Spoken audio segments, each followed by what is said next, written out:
Thank you, Ronnie, so much. Good morning, everyone. We're going to jump right into the recording, and then, as Ronnie said, we'll have live Q&A at the end of the session. Thank you for being here today. Hello, and welcome to the 6th International Conference on Law Enforcement and Public Health. Today, we will discuss evaluating a novel collaborative harm reduction training for law enforcement. But first, let's meet our team. My name is Sarah Boyno. And harm reduction efforts in substance use matter to me as both a social worker and a public health professional. It was such a privilege to be able to evaluate this novel statewide training for law enforcement, and I'm so excited to be able to share the results with you. Hello, I'm Sheriff James Custer, Fayette County, Pennsylvania, and thank you for being with us today. I've had over 31 years of law enforcement experience, starting with the Pennsylvania State Police. After my retirement, 25 years, in 2011, I joined the Fayette County Sheriff's Office as a deputy. I was elected sheriff in 2015 and re-elected in 2019. I've been an active member of my community and currently sit on the board of the Fayette County Drug and Alcohol Commission, and I am the current president of the Pennsylvania Sheriff's Association. Hi, everyone. My name is Sean Fogler. I'm a physician in long-term recovery. I'm also a co-founder of Elevis, a public health consulting group. We work on different advocacy projects, training healthcare professionals, law enforcement professionals, the treatment community, and people in recovery.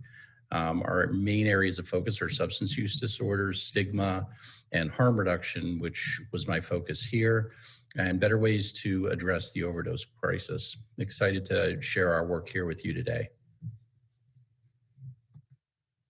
Hello, everyone. My name is Tom Maioli. I'm the Executive Director of the Pennsylvania Sheriff's Association.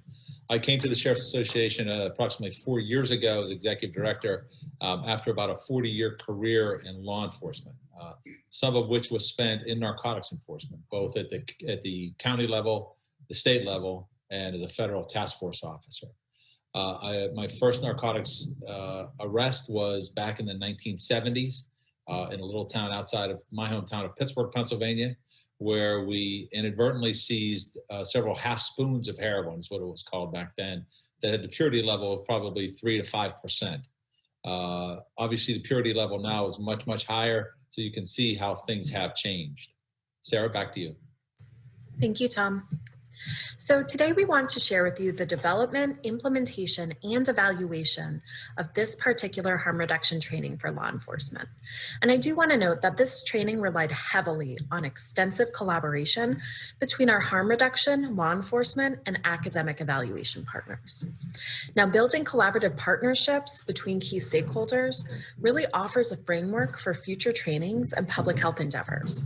And after discussing the training development and implementation, we'll look at the evaluation, which aimed to assess the knowledge, attitudes, and perceptions of Pennsylvania law enforcement regarding substance use disorder before and after the specialized training.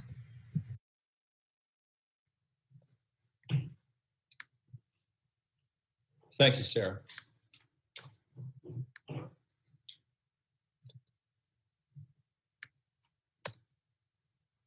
I'm going to talk a little bit right now about the origins of the program and how we got to where we are right now. Basically started with a random meeting between myself and the founder of the Pennsylvania Harm Reduction Coalition, Devin Reeves. We were both invited to and attended a statewide opioid task force meeting. I'd heard Devin speak and number one, was very impressed with his knowledge of the subject, and went up to him afterwards and asked if there was anything that we could do together to train law enforcement. I was looking for different outside the box training classes for the 67 sheriffs in the Commonwealth and also for other first responders. So when we met, it was a very good relationship at the beginning. We sort of clicked and went from there. Devin originally talked to a group of sheriffs here, and then it eventually grew from there to the program that we have now. In speaking with Devin, we decided to take a novel approach by forming this partnership between law enforcement and members of the treatment community. It's something I think that is unique, at least it was at the time. to put that group together. It's not something that you would see all the time. As somebody who's been in law enforcement a long time and did spend some time in narcotics enforcement, it wasn't anything that I thought of back in the day. When I was doing narcotics intelligence, I did work with some folks in the treatment community to get an idea of what was actually out on the street, and spoke with people that were just beginning their recovery path to get word from them and information from them. We realized that the overall goals of both groups, law enforcement and treatment, were very simple and similar in that they want to save lives. For those in the audience that are in law enforcement, I'm sure you can reflect back to your initial interview when you were hired by your department or your agency. And I'm sure at some point in time during that interview, you were asked, why do you want this job? And in that response, I'm sure you mentioned save lives, make a difference in the community. We all said that, and we all tried to live up to that throughout our careers. But what this program does is it allows people to fulfill that goal that they had.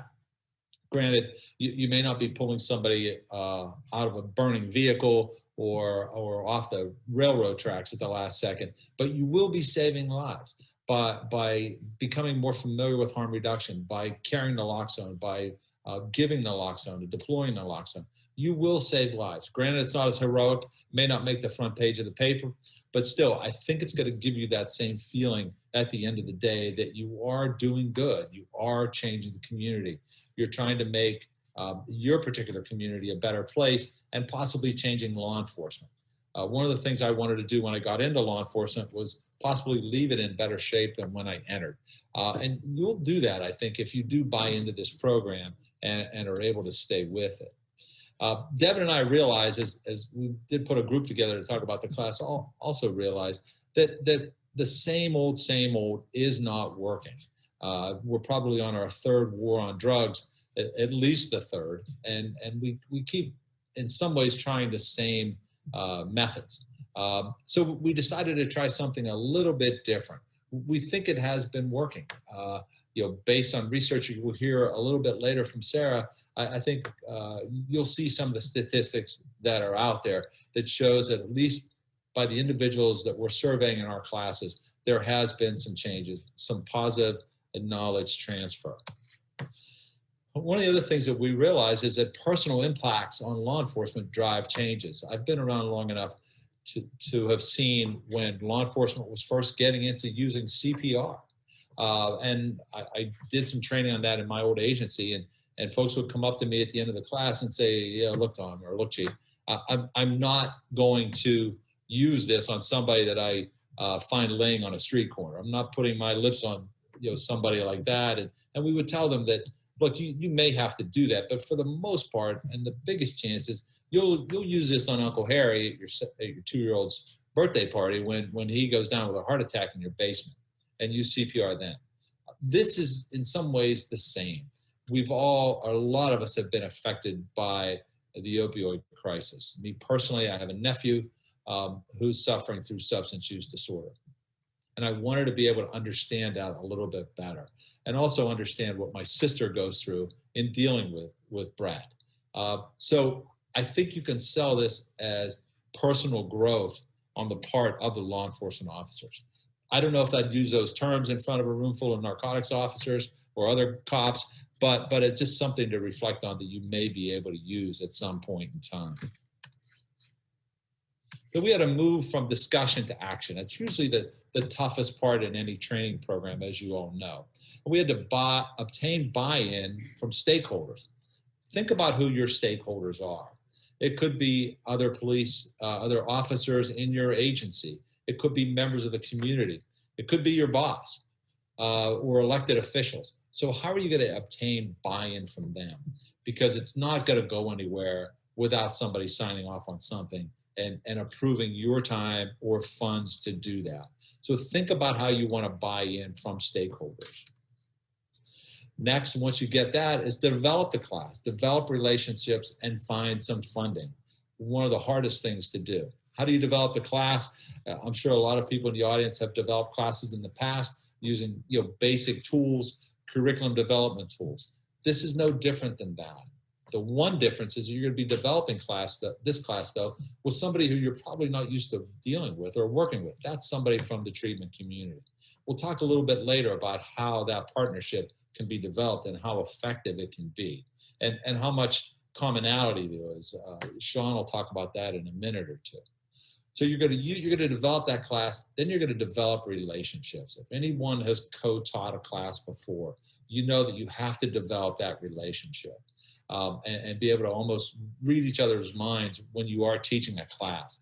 Find your strong points, find your weak points, and act accordingly. So you'll develop those relationships as you're developing the class, as you teach the class. Most importantly for a lot of us is finding funding, especially in this day and age.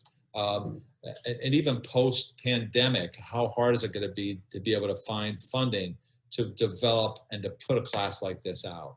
We've been fortunate, extremely fortunate. We got tied into the Bloomberg Philanthropies and the firm that handles their funding, that being Vital Strategies. Total professionals, great to work with, and have been a real godsend to us developing this program and putting it out there for people. So you need to find that funding source. Also think about private industry in your community, in your municipality or state. Many private industries are more than willing to help law enforcement out, especially in a positive way like this. They may not want to buy more body armor or better firearms, but when it comes to something like this, they may be a little less reticent to put money out. Invite them to training, bring them in, have them provide an opening statement, anything along those ways to give them a little bit of ownership. There's also federal, state, local grants out there. We all know the hoops you have to jump through for grants and how problematic that can be. But there is a lot of money out there. Make sure in your contact sheet that you have somebody listed there. I was going to say Rolodex, but that would definitely date me. When you look at your contact list, make sure there's somebody on there from the Bureau of Justice Assistance, from the Department of Justice. Within the United States, maybe your U.S. Attorney's Office. Maybe one of the other letter agencies would be willing to come in. Letter agencies, I mean the FBI, Alcohol, Tobacco, and Firearms, Homeland Security, somebody like that. See if they're coming in, if they'll be able to come in with funding. I understand the funding issues that are out there in state and local agencies. When you run out of money, you're not like the feds. You can't just print more. Bring in a research component. We were very excited and very fortunate to have a professional like Sarah working with us on this from the University of Pennsylvania, highly esteemed university in Philadelphia. That brings a lot of credibility to the people that are writing the checks, as simple as that. The cops in the class may not care about it, and the other first responders, but when it comes to funding these things, if you can show the efficacy in black and white on a piece of paper, it's going to help you tremendously to be able to continue to get that funding. And unfortunately, sometimes it's all about the Benjamins, and you have to have that funding to move the program forward. So be willing to do that. Be willing. We'll talk a little bit later about marketing. Be willing to market this. Cops have a great skill at that, at marketing, even though they don't realize it sometimes. So be able to draw on that skill set. You have to develop plans to fine-tune your class. Obviously, you learn every time you teach it how to improve it and expand it. We expanded ours within the Commonwealth. We've been all over the state. We've probably done close to 20 of these classes now. And I think we get better with every class. I teach some of it. We have 2 other instructors that we'll hear from a little bit later that teach it, from a diverse background, law enforcement and treatment community-wise. So keep track of that. Be willing to expand. We're hoping to grow our program nationally. We were very fortunate. Sean and I were invited to Madison, Wisconsin last February in the middle of winter to speak to the Badger State Sheriff's Association. In that class was the president, Sheriff Mahoney, of the National Sheriff's Association. So we're starting to gain some traction nationally. We want every program to grow in that manner. Collaboration is the key. You have to be all in with your treatment partners. And I've learned so much from the people that I've taught this with, from Sean, from other people in long-term recovery. It's been a humbling experience to reflect back on how I may have looked at these people years ago when I was less experienced in narcotics and less experienced possibly in looking at our diverse partners in a different way. So keep that in mind. You have to be all in with the treatment partners. It has to be a true partnership. And we're all used to establishing those within the job. Recruit and develop an instructor cadre. That's key too. You don't want to put somebody up there teaching who doesn't get it. When you're recruiting instructors, make sure that they're there for the right reasons, that they're not looking for a way to get out of the office for a few days a month to teach, because that's key. As you know from teaching law enforcement officers, there's no one out there that's more critical of the person standing in front of the room. So make sure that you have instructors that can carry the weight, that are going to be able to stand up for that kind of review by the people in front of them. Cops are a tough audience. I know that. Other first responders are tough audiences. But if you get up there with a good product, if you have credibility, you're going to be able to carry the day and be able to put a really good product out there. You have to realize there is a commonality of both groups of instructors. Sean and I have a lot of background together over the last 18 months teaching, as well as the other individuals that you'll see in videos. And once you realize that commonality, even though you may come from completely different views on things or completely different areas, my exposure to the criminal justice system was a lot different than Sean's and a lot different than some other people's. And once you realize that, it's going to go a long way into establishing that rapport and that comfortable feeling between the instructors that you need, that will come across once you are teaching. Sean? Thanks so much, Tom.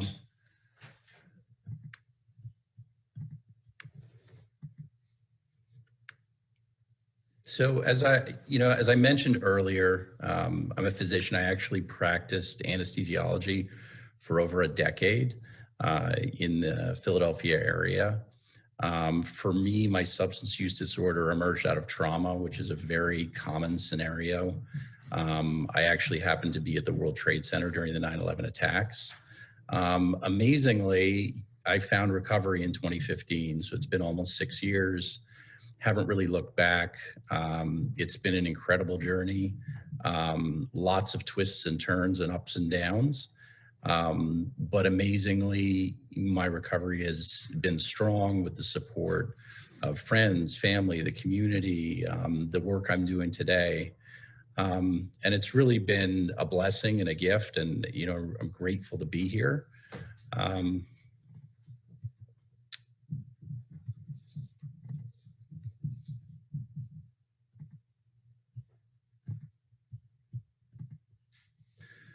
So in 2016, just after I had started a fellowship in addiction medicine, I was in the process of changing specialties. This is what happened. And this is the headline here. And I had, during my substance use disorder, I had written some prescriptions and that I should not have written. And about a year and a half into recovery, the consequences came, as one of my colleagues said, the tsunami of your past. And this was an unbelievably challenging experience, probably the most challenging experience of my life, extremely traumatic, very isolating personally and professionally. A doctor charged with, a drug crime. There might be no worse stigma. I mean, there's plenty of bad stigmas, and obviously it depends on the individual, but it was tremendously hard. A lot of shame, a lot of, emotional pain that really feels physical. Amazingly, I had an incredible community of people in recovery, family and friends that rallied around me and helped me move through this. And brought me to this work, which is pretty miraculous when you think about it. And, this posed a lot of challenges. So I met the executive director from the Pennsylvania Harm Reduction Coalition in 2018. And we immediately connected. His organization, he himself represented many of the things that I was passionate about. And, ultimately with my legal saga, the consequences were that my license was suspended, so I couldn't practice medicine. And I was looking for something to throw myself in and to continue doing good work, helping the community, making a difference. And this was a huge opportunity to join the Pennsylvania Harm Reduction Coalition and do this work. But the majority of the work that I was hired to do was to work with law enforcement. And this posed a lot of challenges and hesitancy on my part. And, the goal was to promote public health solutions, harm reduction approaches, compassionate solutions to substance use disorders, the overdose crisis, and really make a difference. And, some of the challenges were I was very hesitant to work with law enforcement. Not that I necessarily didn't want to, but because of my experience, it was hard.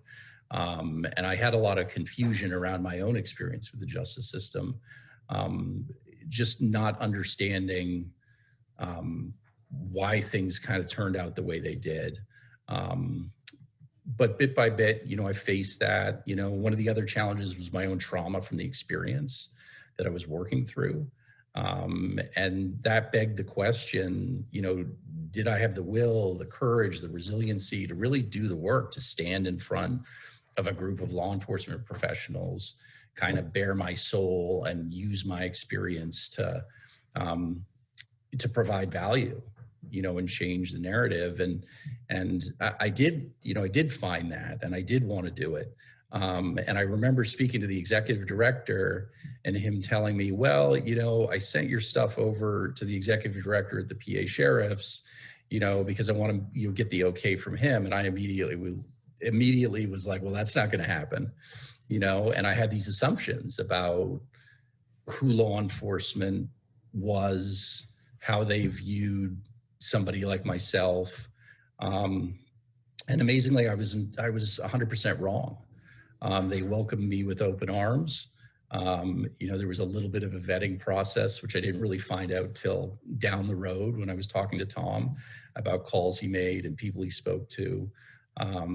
But ultimately, I ended up working with this organization, which I am incredibly grateful for. It's allowed me to do some amazing work and learn a lot. I've learned a tremendous amount. And I think this is the future, right? Really engaging. We were all human. We were all connected. We like to work in silos and separate ourselves and, point fingers and look for the differences, but we really are the same. And there's so many common themes and goals and ideas that we're working together on.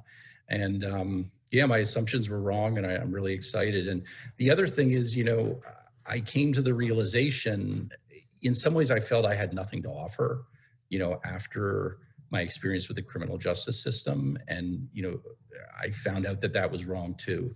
And I had a bit of an awakening because, my experience with the justice system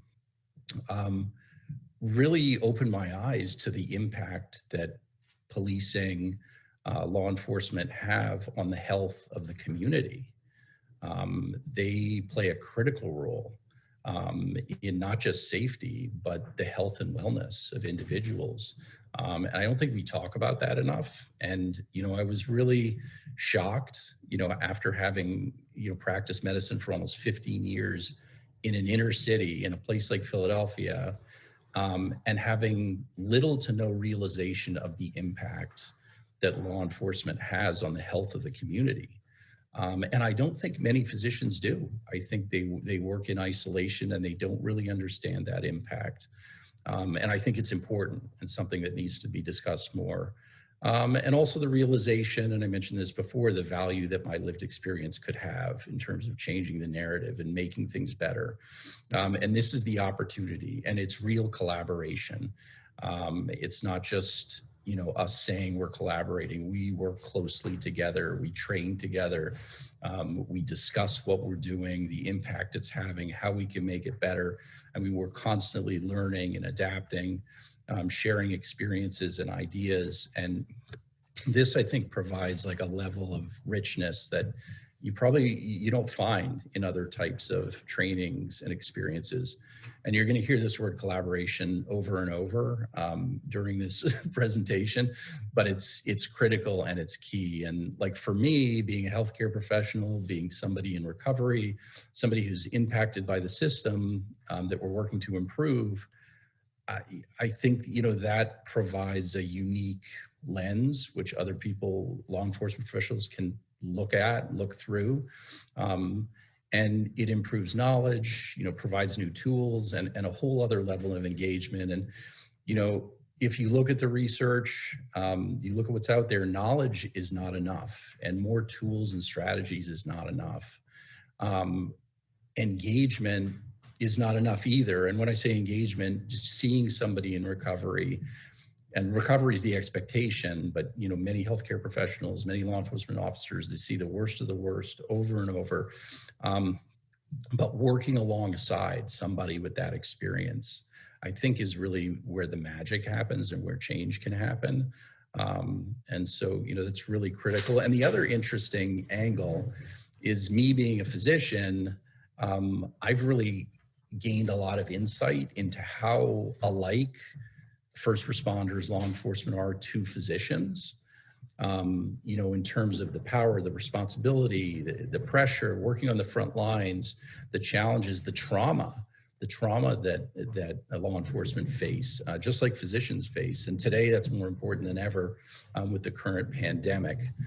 And some of the similarities, I think these are really important to highlight because we are very much alike in a lot of ways. And we're very good, healthcare professionals, law enforcement, very good on focusing on the acute needs of people working in a system that they have little control of changing. We're so busy putting out fires and facing these acute challenges that we don't really have the time and energy to work on the system that we're working in. And often the system is the problem. Right? It's not the people in it that are well-intentioned, that are working hard. And so, that's something we need to really be cognizant of. And it's challenging. And, we view problems one way, we treat them one way, and we rarely deviate. And I remember working as a physician, especially as an anesthesiologist, everything was very regimented, algorithmic approaches, lots of checks and balances. Which provide a level of safety and certainty, which is great on the one hand, but it also makes change really tough. And when change does happen, it's incredibly slow. It's just never fast enough.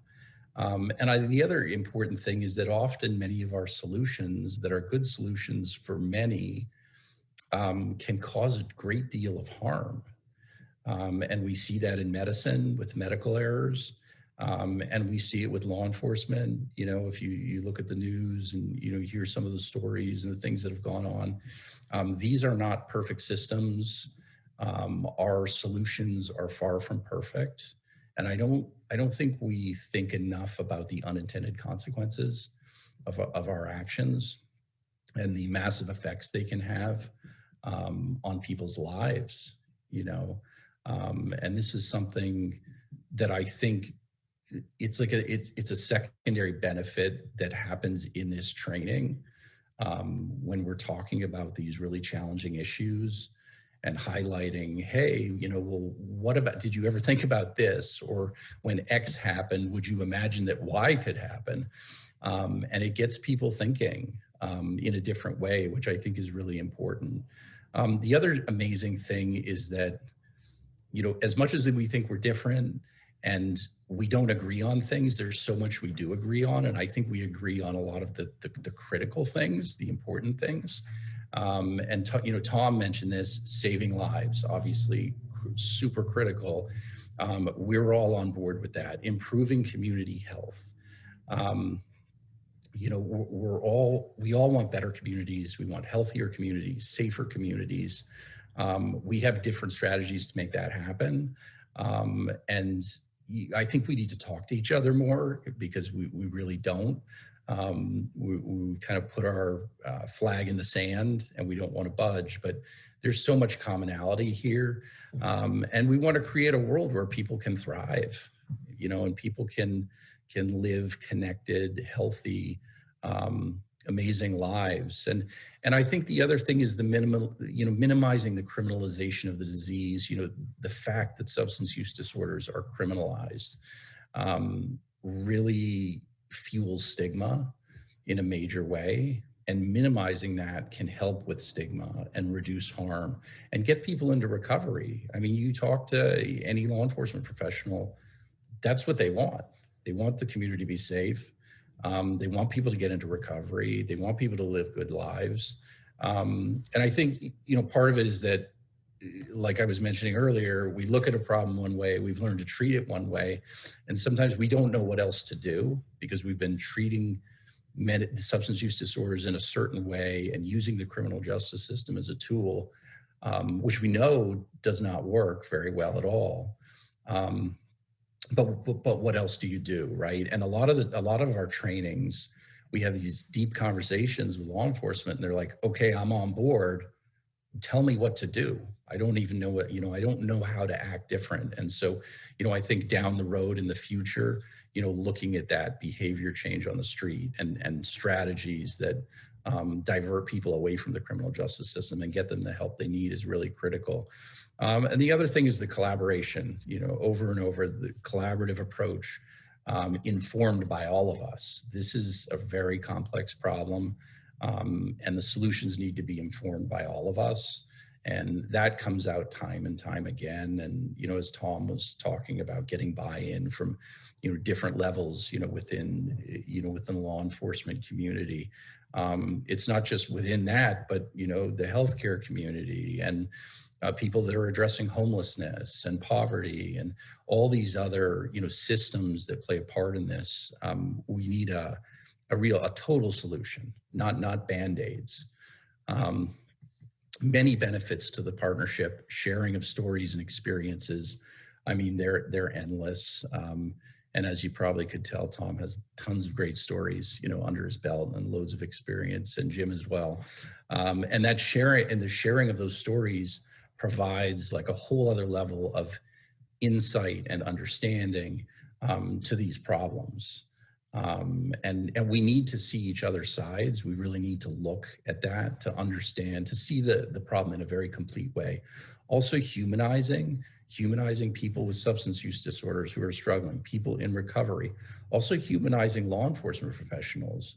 I think they faced a tremendous amount of stigma and judgment from the community as well that we're not sensitive to. We look at, one headline, just like you look at a headline of somebody with a substance use disorder that does something awful, and you judge and you shame and you stigmatize, and it works both ways.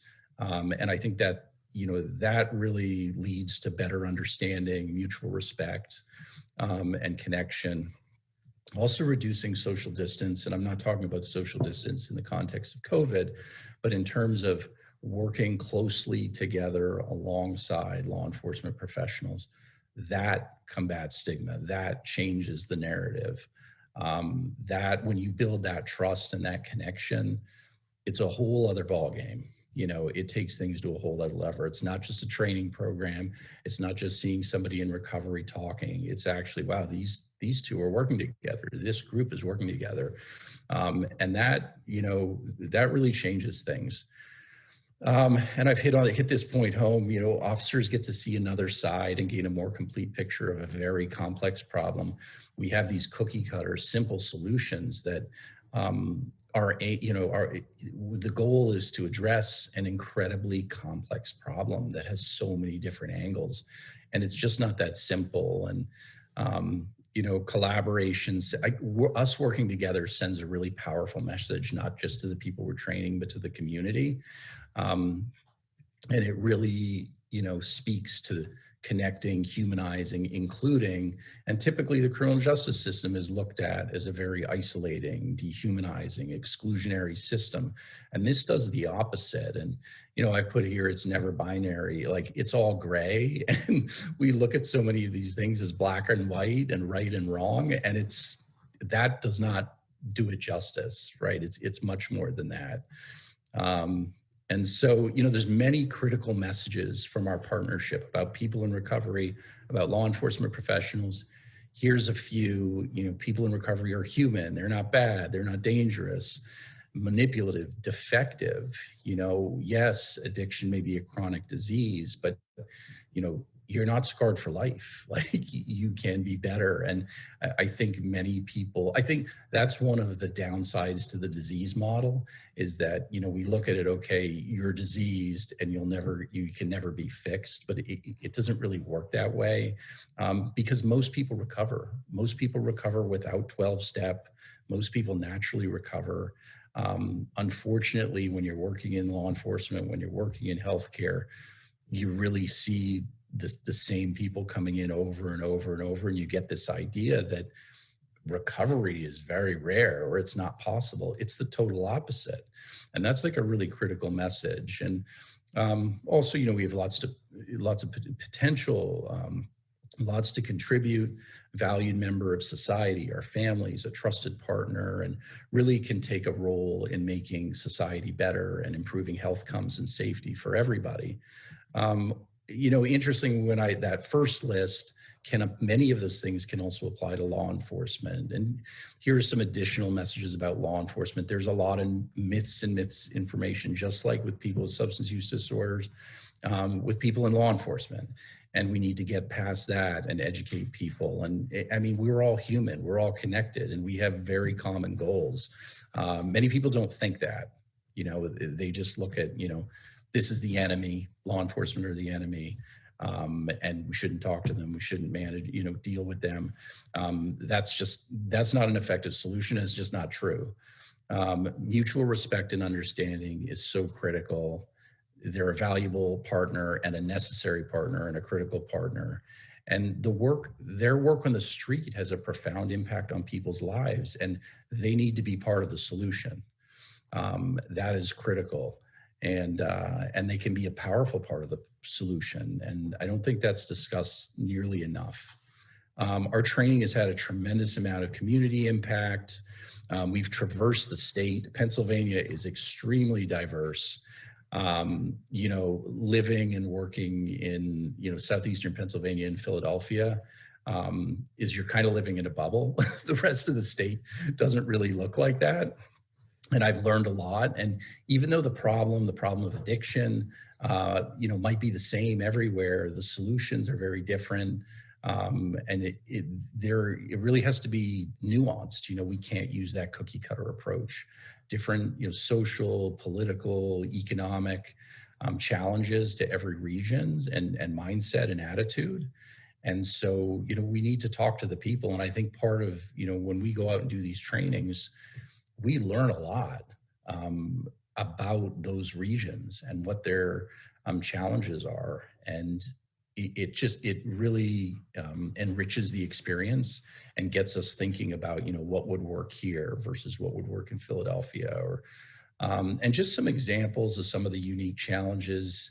One training we were at, there was a game commission officer who was telling us about how easy it was for him to get supplied with carfentanil and ketamine and some of these other drugs that are frequently misused to sedate a game that he came across, because he worked in a very remote area with very little support. But he was having trouble getting naloxone, which was pretty incredible, because he would find out in the woods people overdosed. He would occasionally find methamphetamine small labs that people put together. And he wanted to make sure he was equipped to manage these issues, but he was having a challenge. And that's something I would have never thought of.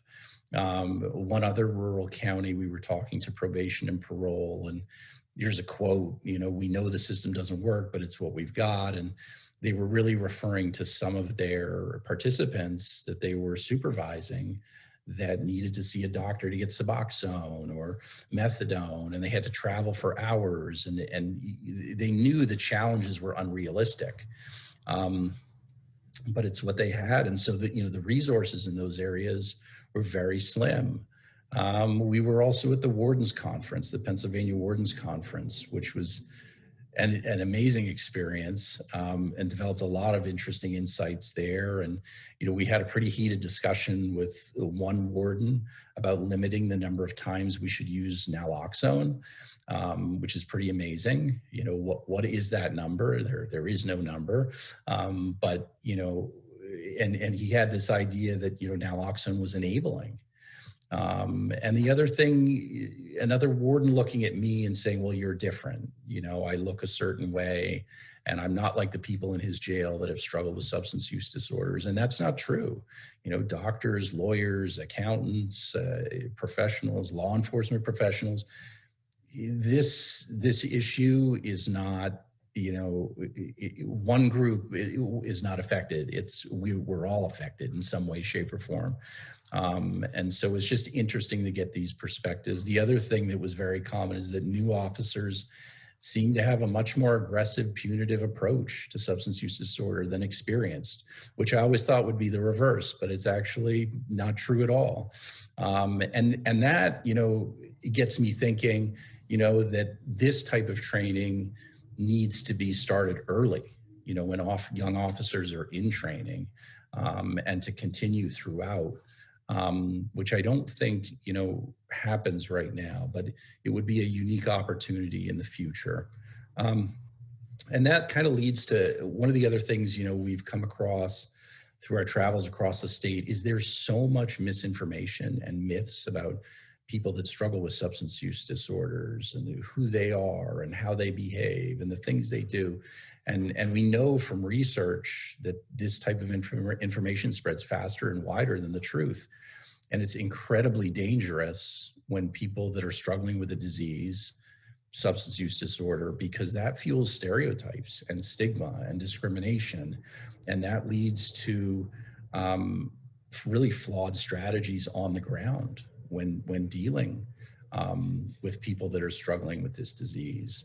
And it makes it so dangerous. And here's a list of some. It's definitely not exhaustive. I mean, we have, one of the things we try and do is challenge myths as we do this training, to improve knowledge and understanding. And, one that stands out in our training that we looked at was touching fentanyl leading to overdose, which we know is not true, but is a pretty common belief, or the idea that giving out syringes in a syringe service program enables people to use drugs, which we know is not true. But many of these myths and ideas circulate and are pretty common within the law enforcement community. And I think this is one thing that's really important for us to address. And now I'm going to turn it over to Jim.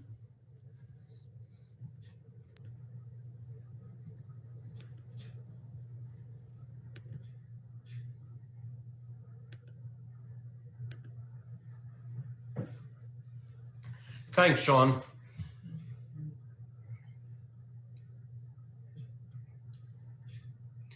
Thanks, Sean. We just want to talk about now the training that Tom and Sean have described to us all. And now that we've had the full module, we go back to our individual agencies and we want to put this training into motion.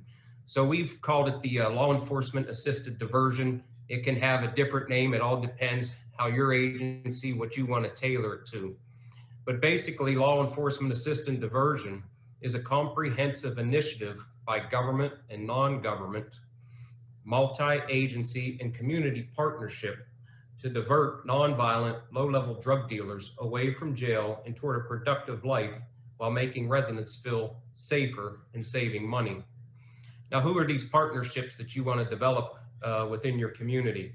That's our stakeholders. It's your law enforcement agencies in your community, your district attorney, your prosecutor's office, your courts, your Drug and Alcohol Commission, your treatment facilities, your faith-based organizations, and your community centers.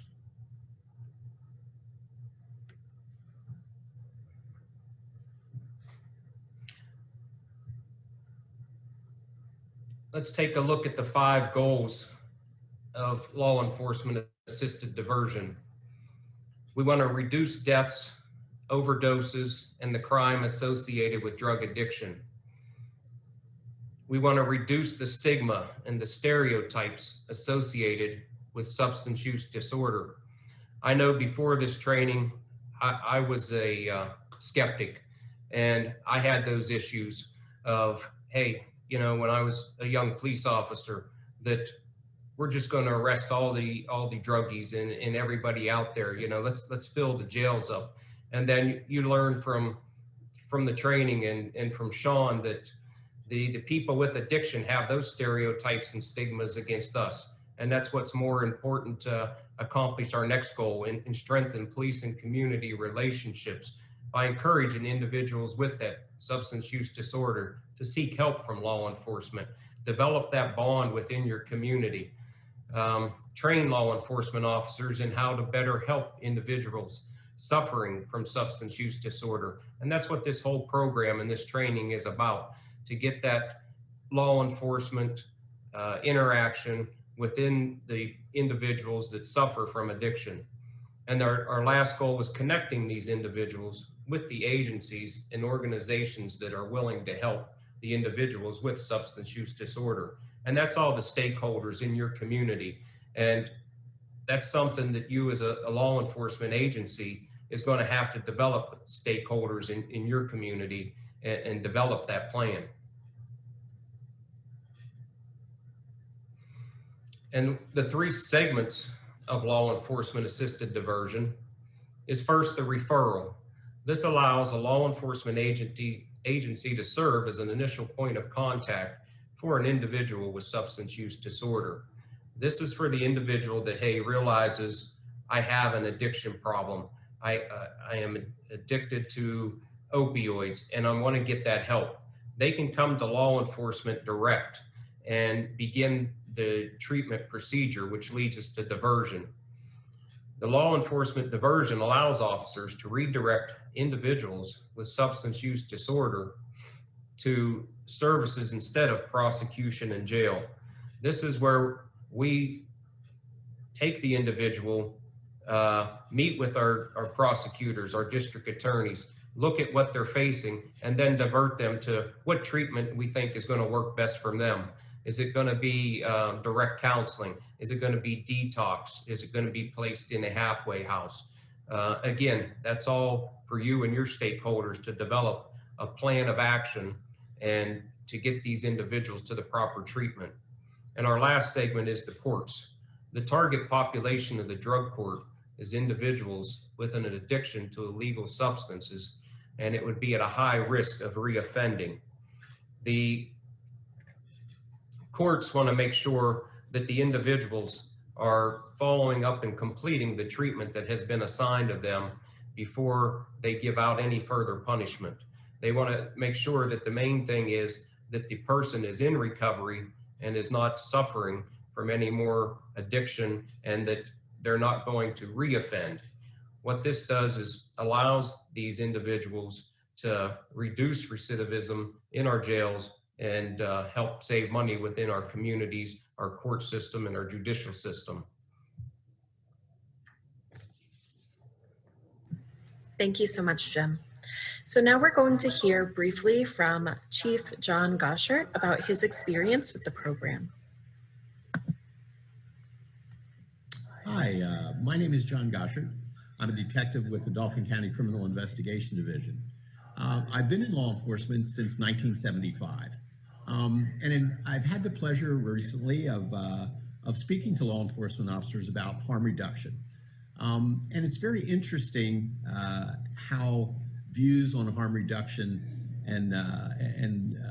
have changed throughout the years. In the 70s, 80s, probably even into the 90s, police officers looked at individuals with substance abuse problems as individuals who who didn't have any self-confidence, who didn't want to pull themselves up by their bootstraps, and just couldn't fix them. However, recently, there's been a change in the mentality of that. And the training that we've offered the law enforcement officers on harm reduction, it's been very interesting. And sometimes the police are a little hard to get along with, hard to get through to, but the program was very well received. And it was very interesting that if you give the police the tools to say, hey, this is why people have substance abuse problems, this is how you can help people with substance abuse problems, and so forth, the positive reaction you get from that. We've also, that positive reaction we have got has also kind of dovetailed with some new programs that we've started here in central Pennsylvania, and that's trying to get people that are involved in drug use into programs rather than arrest. And the training has been very, very important for those officers to help them get people involved in treatment. And it's been very, very positive. And I don't want to say I was surprised, but I was very pleasantly surprised about how positive the whole program was received by the officers. Great, thank you, John. So now we're going to dive into research and evaluation. Little literature exists around law enforcement trainings on substance use and harm reduction, let alone evaluation of those programs. What does exist suggests that interactive and educational skills trainings should occur early and often for law enforcement. This project aimed to evaluate just such a training developed by the Pennsylvania Harm Reduction Coalition and the Pennsylvania Sheriff's Association. We specifically assessed the knowledge, attitudes, and perceptions of Pennsylvania law enforcement before and after a 3-hour specialized educational training. Active law enforcement attending one of 8 trainings across Pennsylvania from September 2019 through January 2020 were eligible. Recruitment was handled by McLaughlin, which is a regional organization that provides information and resources to law enforcement agencies. McLaughlin sent electronic flyers to local Pennsylvania agencies and the Pennsylvania Sheriff's Association. The flyer was then distributed to all county sheriff's offices, as well as various professional associations and departments. I created the quantitative pre- and post-test questionnaires with 4 sections: demographics, personal experience with substance use, which was really meant to provide deeper understanding of stigma, and then perceptions and attitudes around substance use disorder using 6-point Likert scales. I used REDCap for data entry, storage, and maintenance, and then SAS was used for analysis, namely paired t-tests, frequency tables, etc. Overall, the sample of 125 law enforcement officers with matched surveys was predominantly white and male. The average age was about 40 years old, with about 13 years on the force. Close to 90% of respondents knew someone who had struggled with substance use, and 70% knew someone who had overdosed. In a professional capacity, known overdose dropped slightly to 62%. 59% of respondents reported always carrying Narcan while on duty, yet only 14% had administered Narcan. Perceptions and attitudes reported on a 6-point Likert scale ranged from 0 or strongly agree to 5 strongly disagree. All 14 items moved closer to a harm reduction approach from baseline to post-test, and 78.6% of changes were statistically significant. Here are the items with the greatest average change. The top item stating that law enforcement is at risk of overdosing by touching fentanyl, which we know is untrue, shifted the furthest from strongly agree to somewhat disagree. Most responses shifted by about 1/4 to 1/3 point. There was also an item on simple precautions for disease prevention, which barely shifted, but had starting values strongly anchored in a harm reduction approach. These results show that specialized educational training is an effective tool for changing perceptions and attitudes of law enforcement attendees around substance use disorder. In terms of evaluation, our next steps would be to include an exploration between changed perceptions and attitudes of law enforcement, and then the subsequent behavior of law enforcement. Thank you, Sarah. We're going to talk a little bit now about, further talk a little bit about research and evaluation and what we have found by working with it. We realize the positive effects of having an academic research partner. I can say on a personal level that I understood about 5 of the 10 words that Sarah just used when she talked about her research, but the important people understand it. You don't want to give research to a bunch of cops on something like this, I think.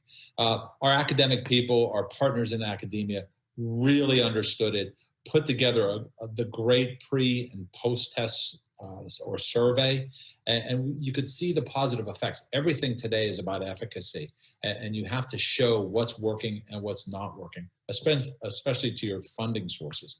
This research was able to show that. So it was very key to what I consider our success. As I said, it lends great credibility. You have an institution like the University of Pennsylvania involved in something like that. That speaks volumes, frankly, to the people that are writing the checks.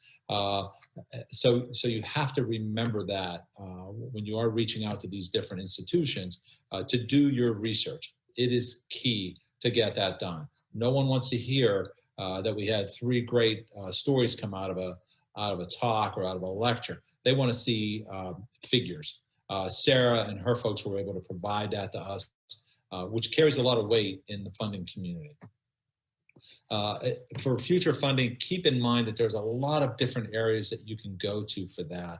And we'll talk a little bit about that later, but just to get started, there's private corporations, there's pharmaceutical companies, groups like that, community associations that you can go to for funding. It's all about the Benjamins. You want to move your program forward, and you have to find funding to do that. The first look at our results, it proves that the collaboration between all the stakeholders did have some positive results. And to be able to have those results, those hardcore results, and show that to your stakeholders is key. Immediate majority acceptance of those attending classes. Immediate was a word I hesitated to put in there, but I think we did have acceptance of the people that were there. Number one, people volunteer for this class. Most of them, some of them may have been voluntold, but I think most of them did volunteer to come to the classes. So there's a little bit of buy-in right from Jump Street. And we found that these people were across the spectrum as far as experience, but we've actually found, and it was a surprise to me, that most of the people that bought in from the law enforcement perspective from the beginning were senior officers, senior narcotics people, and others that had been on the job for a while.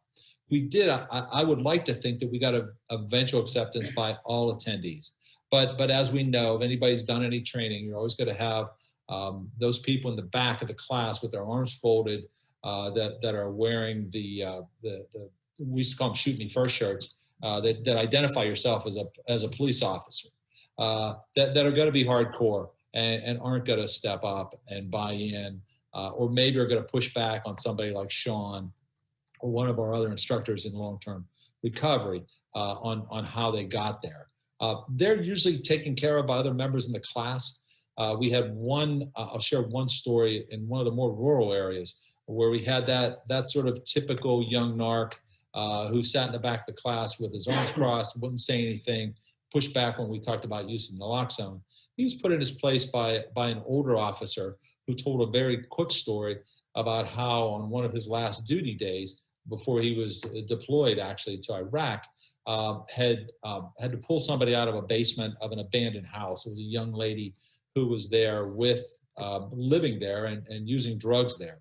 He pulled her out, had all the evidence to lock her up, and she had pretty much begged him to take her to treatment. He cleared it with his supervisors and did drive her to treatment and told her that if you don't spend time here, this evidence will be in the evidence locker and you will be charged when you came out.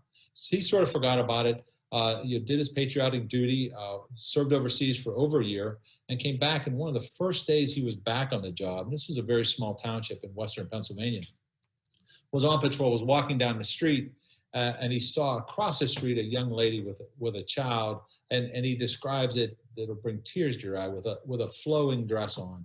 And all of a sudden she comes running across the street and jumps into his arms. He probably didn't know what to do at the time, but she identified herself as a young lady that he had drug out of the bottom of that basement. And that sent ripples through the class. And I think affected everybody. Obviously it affected myself because I still remember the story now. So you get those kinds of stories and anecdotes within a class. That led to the acceptance by the rest of the attendees. There is a significant amount of knowledge transfer. It's probably a consultant term there, knowledge transfer. It's just basically people learning things. And we've proven that by our pre and post survey test that Sarah designed. When you can see things like that, it's key. You can really point to that and say, yeah, this program is working. We have a video coming up next, and I'll introduce it. It's Samantha Osterloff, who's an old friend of mine, an individual very busy in the treatment community, who is in long-term recovery, as she'll say. She's one of our instructors. We introduced Samantha to one of our other instructors, Chief Goshard, at the very beginning of the program. And the first thing Samantha asked her was, do you know Detective Smith? And he said, sure, I work with her all the time. She said, can you connect me to her? I've been trying to make amends for her. She was my last arresting officer. So to see her and John communicate like that and work together like that was very heartwarming to me. It's heartwarming to me to put these kinds of people together to work and to become friends with these. Sean didn't tell the story, but there was a story when we first met where Sean and I had attended a Mid-Atlantic Liberty HIDTA meeting. A HIDTA is a high-intensity drug trafficking area. This meeting was led by Jerry Daly, the well-known executive director of the HIDTA. And at the meeting was an old friend of mine who was a supervisor, a narcotics unit supervisor. During the meeting, he stood up and he pointed at Sean. He says, Sean, you probably don't remember me. I was the supervisor of the unit that pretty much chased you for over a year and put a case together on you. And I want to congratulate you on what you've done and the fact that you're standing here at this meeting talking to us. It showed great courage. And Sean's really one of my heroes to show that kind of courage to step up and tell his story and try to help others that were in his position. But at that meeting, you could have heard a pin drop at the meeting when Steve stood up and said that and communicated that to Sean. So we're going to go to the next video right now. Sarah, if you could run that, please.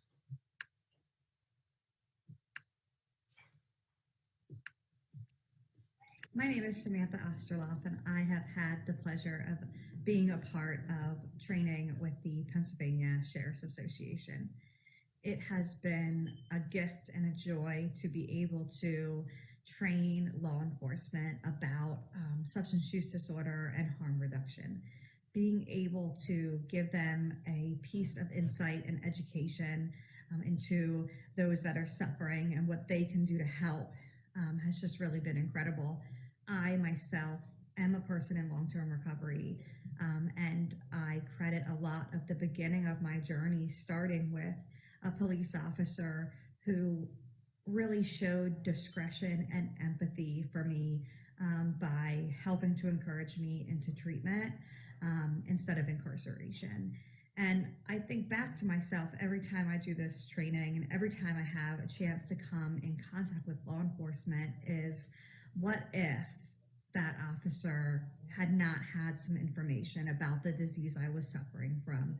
What if that officer wasn't educated about the benefits of treatment? And where would I be today? You know, I wouldn't be where I am being able to give back. And every law enforcement or criminal justice individual in the system that I have come in contact with during the opportunity to provide trainings have been nothing but open and honest about questions about harm reduction and substance use disorder. They have been supportive and kind and really have digested the information in a way that they have the opportunity to be change agents in the field. And that's really what this experience has been about for me, that If I can help educate one officer, I can help educate one individual about substance use disorder and harm reduction, and how they can be of service to those that they serve every day in a positive manner, that the amount of individuals that they are going to have a positive experience with is going to be a never-ending ripple effect. And I know for me that my change really began when I was given that opportunity. So I can't stress enough how grateful I am for the Pennsylvania Sheriff's Association for allowing me and trusting me and guiding me to have the opportunity to do these presentations, because I do truly believe that they initiate change and that they bring positivity and a light to substance use disorder, to who we can be in recovery, and to the many forms of harm reduction and the many pathways of recovery. And I couldn't be happier to associate with the Pennsylvania Sheriff's Association.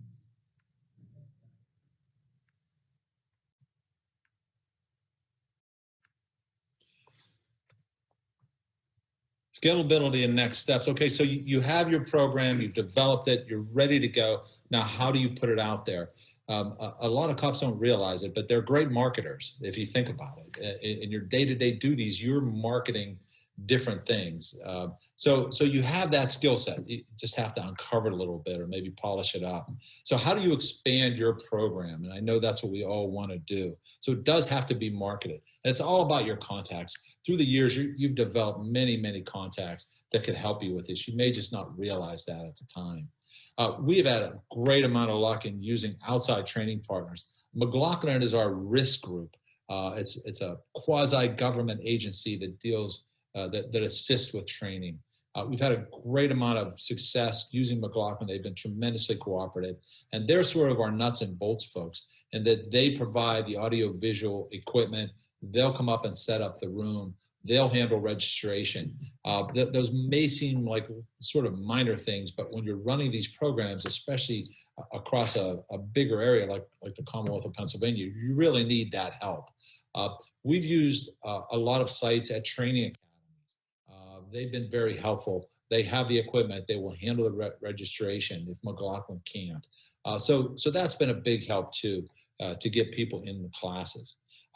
We've worked with some national associations, with the National Sheriff's Association. They've been tremendously supportive of us, and we're hoping to work in the future with the International Chiefs of Police Association. They've been very helpful. We've also worked with our state Pennsylvania Chiefs of Police Association and their executive director to put the word out of our program and how great it is, how great we think it is. One of the other marketing things that we've used is we've had our program certified by our post certification group, and that handles Con Ed training, continuing education training for law enforcement. And I believe all the states within the United States, law enforcement has to attend so many hours of training on a continuing basis. We've had our class certified, so the 3 hours that they are spending with us goes toward their annual allocation of hours that they have to meet. Makes it a lot marketable. It's a free class. So now if you're a manager of a police department, you don't have to worry about paying an entrance fee for one of your officers to get their hours that are needed on an annual basis. That works out very well. It's a very good marketing tool. We're hoping at some point in time to have our model of training, our partnership, in that we're using someone from the treatment community and someone from law enforcement as co-instructors to be able to lay that over some other areas of issues, possibly community relations, diversity issues, maybe even gun violence, to be able to use this same model as a way to train people up, to get people to more completely address these issues. So that's something that's down the line. But keep in mind that after being in law enforcement for quite a while, I'm sure you all have your contacts. If you're in training, you have even more contacts to be able to push this program out and get it marketed out there and let it grow. Sarah?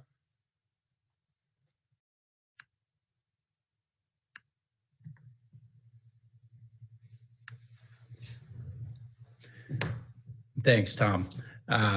So in terms of accomplishments in the future, Tom touched on many of them, and I'm not sure we can quantify because there've been so many amazing things that have come out of this training that are outside of training. And I think it comes down to the relationships that we're building across the state and outside of the state. And it really is, I think the collaborative approach has been really powerful and is just leading naturally to the expansion of the program.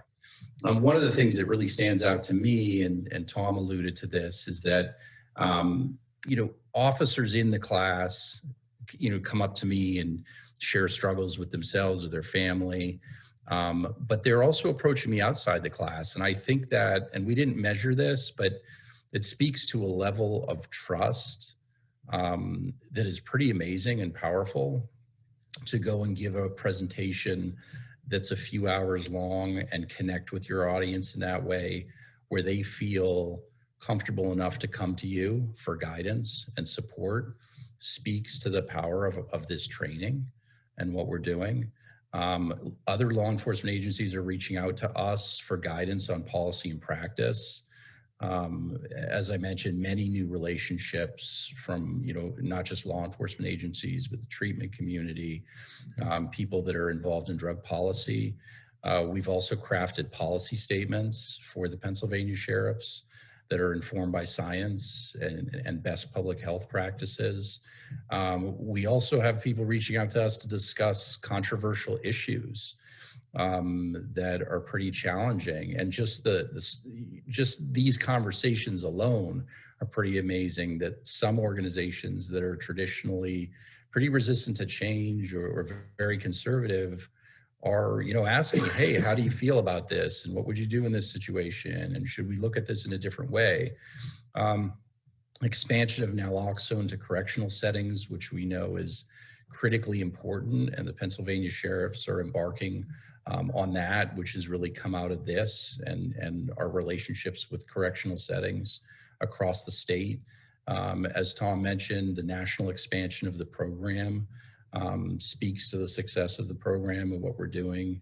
And the academic partnerships, which Tom touched on, are so powerful. We're very grateful to the University of Pennsylvania and the amazing work that they do, and how they're really elevating this work and showing that what we're doing works and is improving things, attitudes, and hopefully we can look at, behavior on the ground in the future.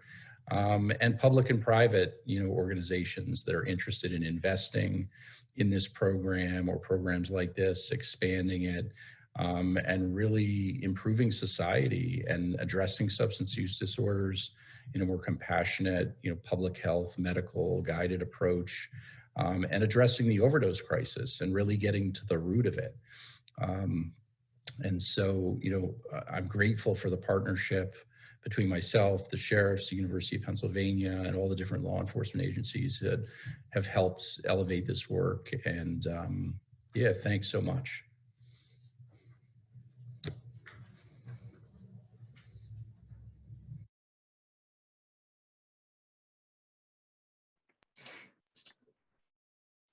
All right, thank you all. So we are going to jump into questions. While we do that, I'm just going to bring up a slide with all of the contact information for our team in case folks want to reach out beyond this session, want to chat more about the methods or the outcomes.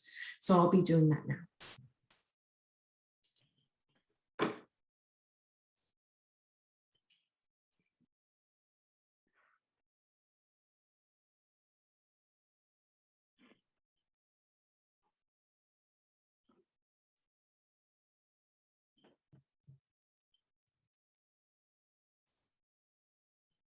And we can get started with questions.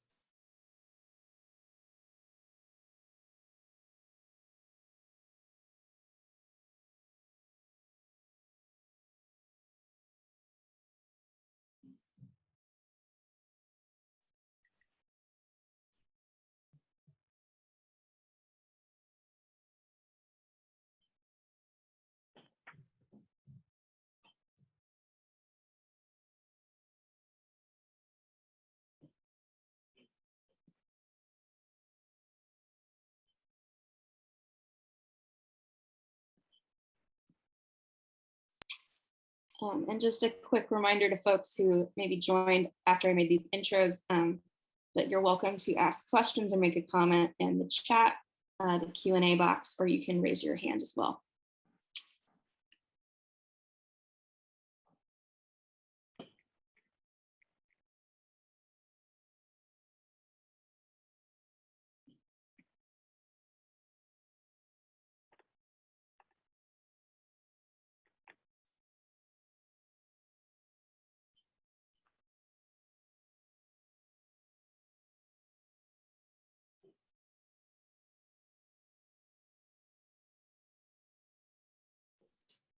Nothing really. We did such a phenomenal job. No questions at all.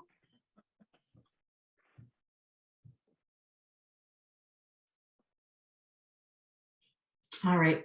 Well, in that case, thank you so much, everyone, for joining us. We have been working on this project, oh geez, what, like a year and a half now, almost 2 years.